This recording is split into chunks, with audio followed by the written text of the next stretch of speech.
Hello, welcome to Kansas Ag Report. I'm Ken Rogers. On the program today, Marcia Boswell from Kansas Wheat will talk about those new greenhouses they have at their headquarters in Manhattan.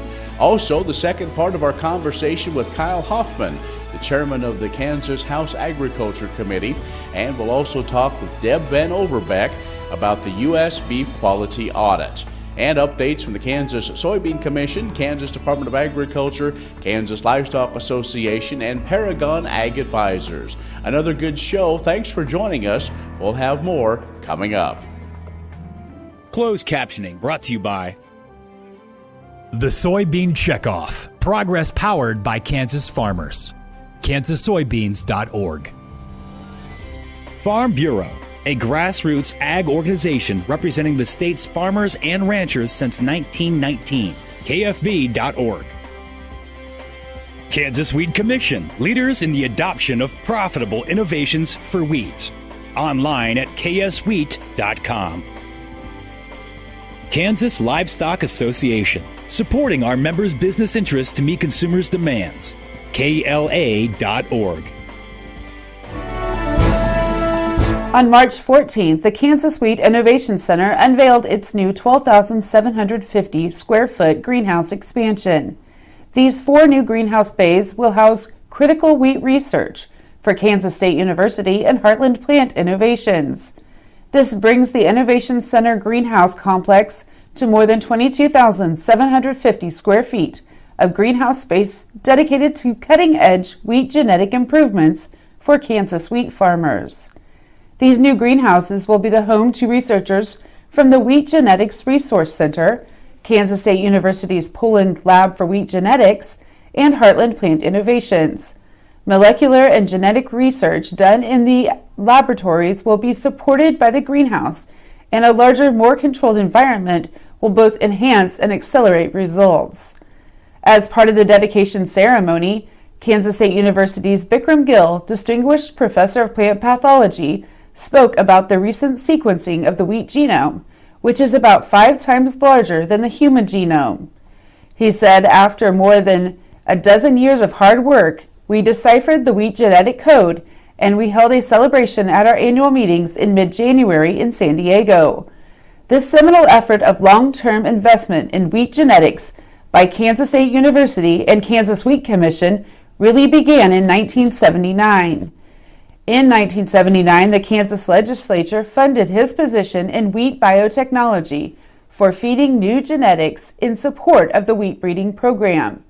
And in 1981, the Kansas Wheat Commission made a down payment of $10,000 to establish a Wheat Genetics Resource Center at Kansas State University.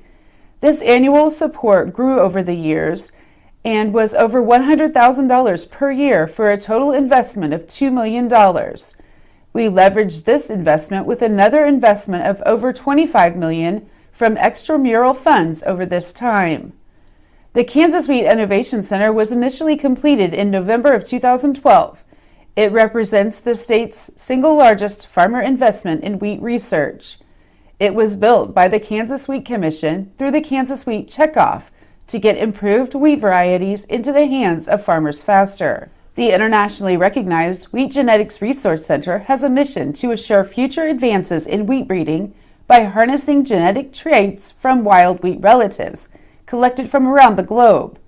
While the WGRC already has lab space and a gene bank at the Kansas Wheat Innovation Center, it recently moved into its own greenhouse bay in the expansion. Researchers are working to discover genes for drought tolerance and resistance to viral, bacterial, fungal, and insect pests. Once these genes are identified, they are transformed into modern breeding lines, ultimately to be released for farmers around the world. This segment brought to you by Kansas Livestock Association, supporting our members' business interests to meet consumers' demands. KLA.org. Oldie Seed Farms, carrying soil-specific seed. Find them on the web at oldieseed.com. That's OHLDE seed.com. Grass and Grain, online or in the mail, keeping Kansas farmers informed for over 60 years. Grassandgrain.com. Kansas Wheat Commission, leaders in the adoption of profitable innovations for wheat. online at kswheat.com. Imagine having someone help you pick the best corn hybrids for every field on your farm. Your Oldie representative can combine your data with his data to offer a field-by-field prescription. Contact Oldie Seed today at 877-692-4555. All over the country, more and more communities are making the change to biodiesel made from U.S. soybean oil. And the decision continues, improving the health and welfare for millions of Americans while adding billions to our national economy.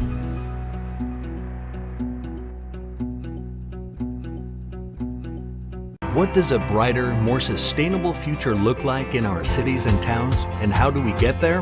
When New York needed an alternative fuel source to reduce carbon emissions, the city found what it needed in biodiesel made from U.S. soybean oil.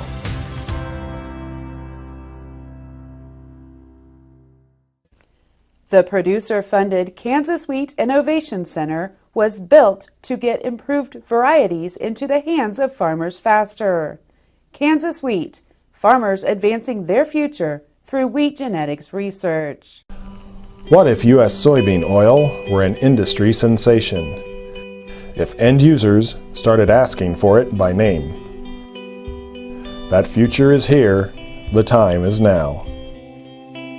To meet customer demands, the Soybean Checkoff is investing in varieties that produce oil with increased functionality. A message from the Kansas Soybean Commission, the Soybean Checkoff. Progress powered by Kansas farmers.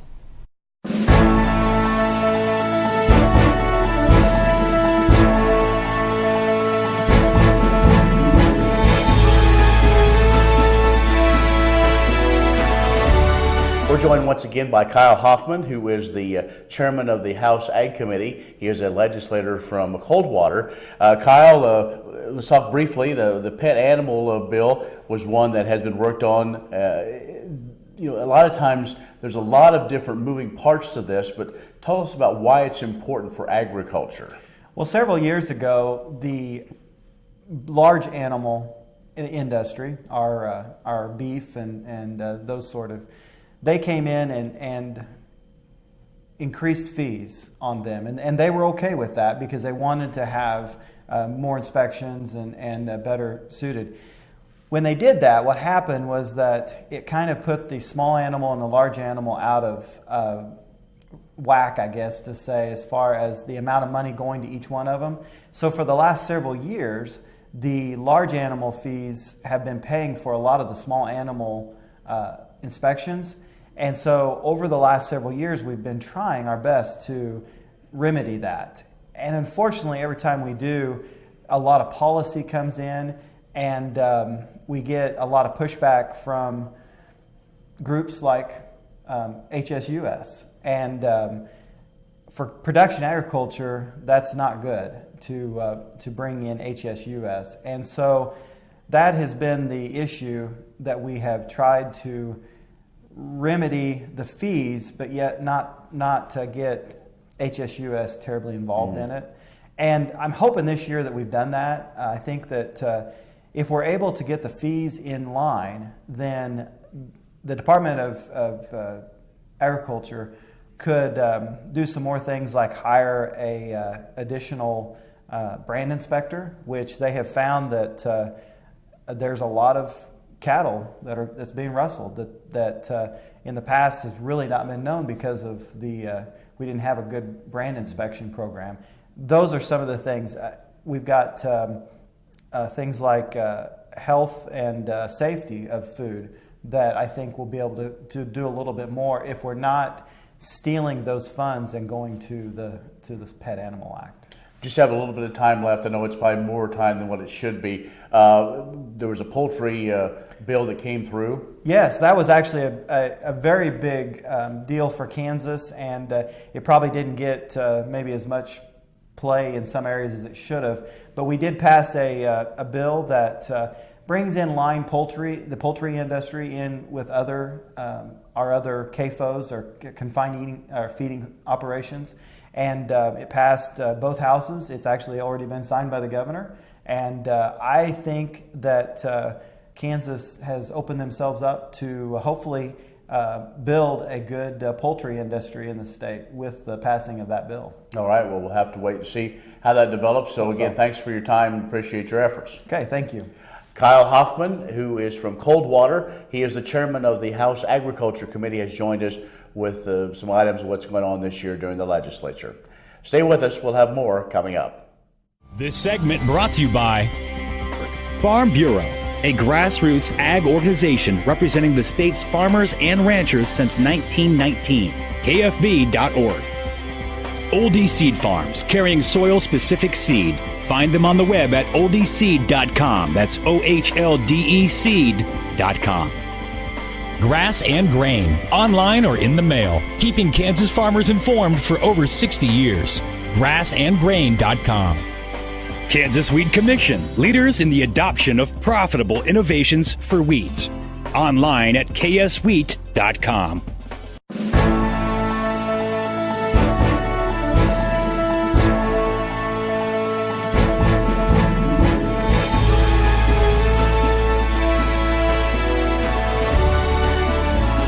Talking now with Deb Van Overbeck from Oklahoma State University, and we're going to talk the beef quality audit.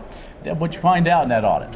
Well, first, kind of to go back as a reference, this is the several audits in a series, and so it's the 25-year snapshot, if you will, from the first audit in 1991. And so that audit's done in 3 phases. Phase 1 is a face-to-face interviews with packers and retail food service, those that are closer to the consumer than the producers. Phase 2 being in the plants with looking at quality and quality defects in the holding pens, on the harvest floor, and in the cooler, and then the strategy workshop to kind of summarize what's going on and what that take-home message is. Okay, so we've laid that. So over the last 25 years, any significant changes, or just has it been kind of gradual moving as things needed to? Great question. If you look at the history, there's been lots of changes in terms of the top priorities. Some of the top priorities in 1991 for fed steers and heifers would have been injection site lesions, for example, and excess fat. And you don't hear injection site lesions talked about in fed steers and heifers really anymore because it's not an issue, and that's primarily because of beef quality assurance education efforts. Excess fat thickness really hasn't changed over time, and our yield grades remain constant over the 25-year history. That average yield grade has always been around a 3.0, and so there hasn't been much flexibility in that. But we see improvements in quality grade. More upper 2/3 choice in prime carcasses in 2016 than we've seen in previous audits. So really the bottom line is quality is good. Quality is good. Okay, so what else? Were there other things that you check, or other things that maybe ranchers should be aware of? So the other piece of the 2016 audit is market cows and bulls. And so the previous audit to that would have been in 2007. And so we look at those same traits that we do on fed steers and heifers, but when we look at mobility, we have very mobile cattle when they get to the plant. There's not many issues with lameness when they're coming off a truck, which is a good success story. We have less severe bruises than we did in 2007. We have more bruises, but they're very minor. And so that's a good success story as well. Great. All right. So now this happens, every 5 years? Roughly every 5 years. Yeah, that's what I thought. Okay. All right, well, good. Well, and so you're sharing this with everybody now, and they can find out and really get into the data and know that if you're raising beef, you're doing a good job. Correct. If they want more information, the executive summaries for the fed steer and heifer audit, as well as the cow and bull audit, is on the website bqa.org. All right, Deb, thanks a lot. Thank you. Deb Van Overbeck from Oklahoma State has joined us. We're talking the beef quality audit. So stay tuned. We'll have more coming up. The upper hand. And I will use multiple herbicide sites of action because every action counts. I will take action, this time for all time. Kansas Farm Bureau, the voice of agriculture, represents grassroots agriculture. The state's largest and most powerful farm organization stands up for its members through leadership development, agriculture education, legal defense, environmental advocacy, farm safety, and risk management. Members also enjoy money-saving benefits. To join our organization today or to learn more, go to www.kfb.org or find us on Facebook and Twitter.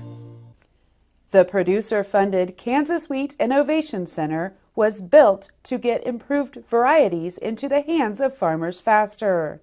Kansas Wheat, farmers advancing their future through wheat genetics research. Spring is sprung and Premier Farm & Home has what you need to keep your yard crabgrass free throughout the season. With a complete line of pre-emergents, you can stop crabgrass before it starts. Premier Farm & Home, 900 Southwest University Boulevard, or find them on the web at heycow.com.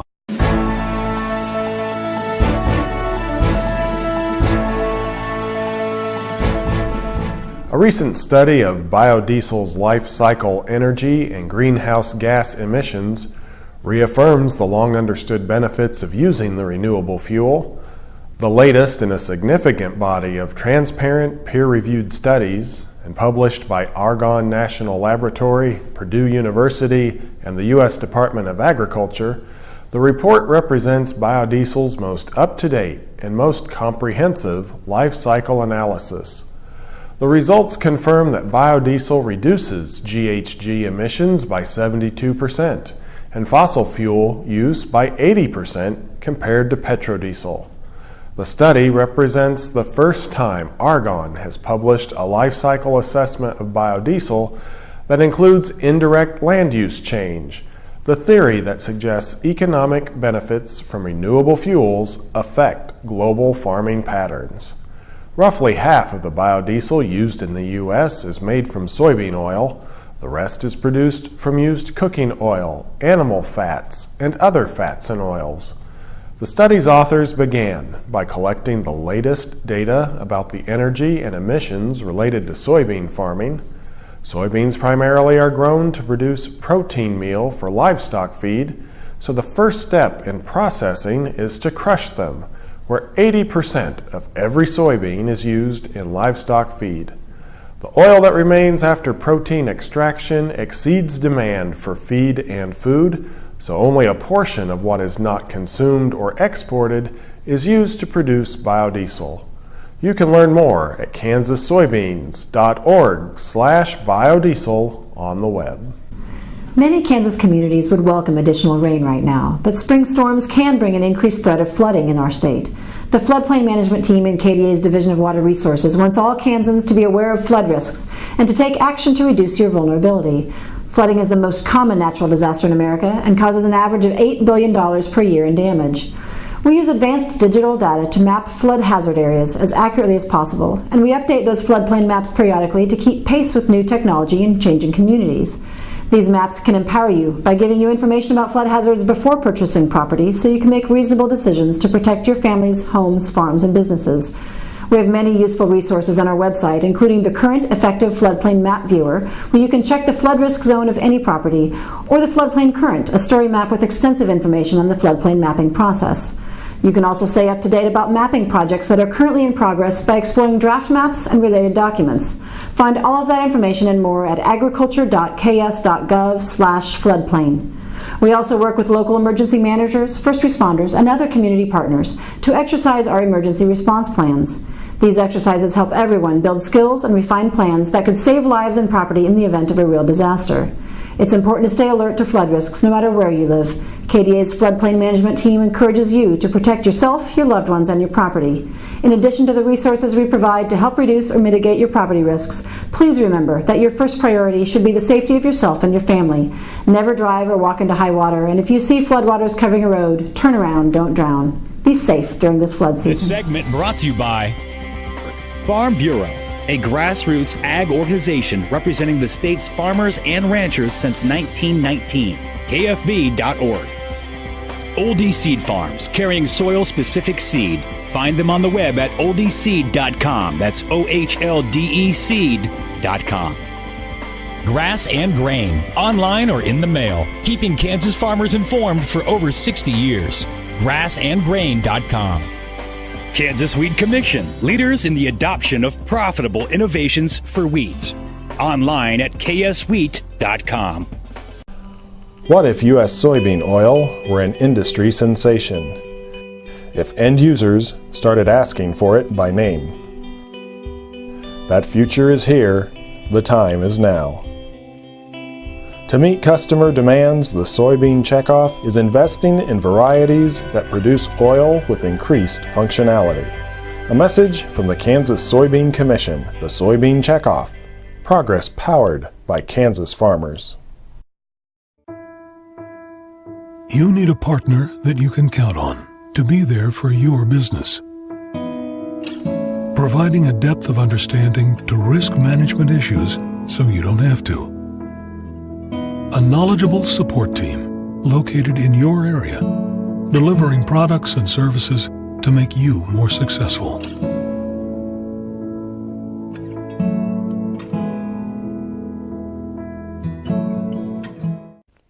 The producer-funded Kansas Wheat Innovation Center was built to get improved varieties into the hands of farmers faster. Kansas Wheat, farmers advancing their future through wheat genetics research. Kansas Farm Bureau, the voice of agriculture, represents grassroots agriculture. The state's largest and most powerful farm organization stands up for its members through leadership development, agriculture education, legal defense, environmental advocacy, farm safety, and risk management. Members also enjoy money-saving benefits. To join our organization today or to learn more, go to www.kfb.org or find us on Facebook and Twitter. What does a brighter, more sustainable future look like in our cities and towns, and how do we get there? When New York needed an alternative fuel source to reduce carbon emissions, the city found what it needed in biodiesel made from U.S. soybean oil.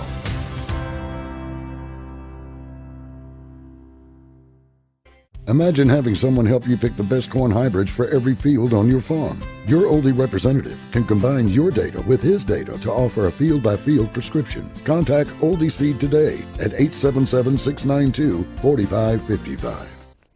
The producer-funded Kansas Wheat Innovation Center was built to get improved varieties into the hands of farmers faster. Kansas Wheat, farmers advancing their future through wheat genetics research. The Kansas legislature has its hands full with the school funding issue. Meanwhile, a number of agriculture-focused bills continue to move through the process at the state capitol. The Kansas Senate has passed a KLA-supported bill that would amend the state's noxious weed laws. House Bill 2583 would allow the Kansas Department of Agriculture, through rules and regulations, to designate noxious weeds. Current law requires the passage of a bill through the legislature to add to or remove plants from the list. The bill also would allow counties to declare noxious weeds within their jurisdiction with oversight from the Kansas Department of Agriculture and require any hay or mulch used on state-owned or state-managed lands to be certified weed-free. House Bill 2583 previously passed the House and has been assigned to a House-Senate Conference committee. The Senate also has passed a bill that would increase the fees for licensed facilities regulated under the Kansas Pet Animal Act. KLA supports House Bill 2477 because the increase would make pet animal fees comparable to those paid by the livestock industry and free up general fund appropriations for the Kansas Department of Agriculture Division of Animal Health to conduct disease control activities. The House previously passed House Bill 2477, which will be sent to Kansas Governor Jeff Collier for his signature. Good morning, I'm Darren Van Vactor with Paragon Ag. Well, volatility in the ag space is back again. Over the last week, we've been bombarded with news from all over the place. Some expected, some not surprising, regardless, all taking their tolls on the market. Here's what has transpired, or the good news. The USDA planting intentions came out last week and was friendlier than expected. Corn came in 1 million acres under average trade expectations, while beans were 2 million acres under. That's a big change, and the market responded with a big bounce as new crop corn and beans pushed in the new high territory for the calendar year just before planting. Wheat followed along to the upside as well, pressuring the overhead gap on the chart. Now for the bad news. As many have worried, China added corn and beans to their tariff list after the U.S. imposed tariffs on 1,300 Chinese products. Unfortunately, this action took the wind out of our sails after the friendly USDA report, and the ag space has initially responded with a negative tone. How negative will be answered in the coming weeks. Some more good news to wrap it up. This may not feel good, but overall we are still hanging around $4 new crop corn and $10 beans on the board going into our most volatile time frame of the year. We don't have a seed in the ground, don't know what summer weather patterns will bring, and don't know how all the trade talks will play out. There are still ways we can mind our risk and leave upside open. If you have questions, give us a call here at Paragon Ag Advisors, 888-452-8751. I'm Darren Van Vactor. Be safe and have a great week.